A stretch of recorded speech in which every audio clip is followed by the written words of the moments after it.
Artis Brno vstúpil do premiérovej sezóny v Chance Lige duelom s Mladou Boleslavou. Na prvý gól zápasu sa nečakalo dlho. Už v 5. minúte našiel Králik výborným pásom Daniela Langhamra a ten krásnou strelou z voleja otvoril skóre zápasu. Hostia si tak lepší začiatok ani nemohli predstaviť.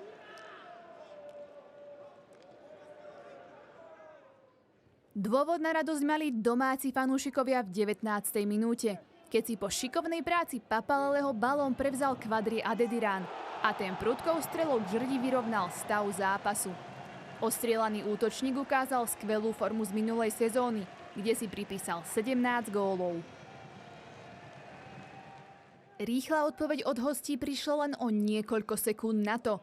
Solomon-Joe našiel osamoteného Jiřího Klímu a ten s prehľadom upratal loptu do brány domácich. Hostia tak išli druhýkrát do vedenia. V 59. minúte aktívny Papalele ozbrojil Matouška a našiel osamoteného Adedirana, ktorý bez problémov zakončil do prázdnej brány. Linke Papalele a Adediran sa podarilo presadiť po druhýkrát. Začínalo sa tak odznova.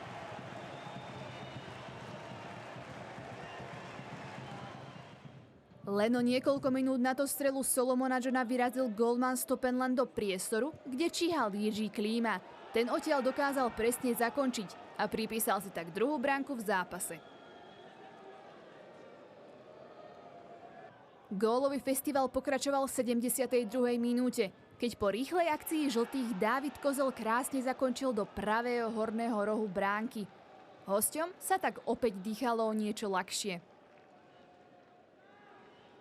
Dominik Preissler na svoj návrat na české trávniky nebude spomínať v najlepšom, pretože v nadstavenom čase uvidel po nedovolenom zákroku na Schuberta červenú kartu.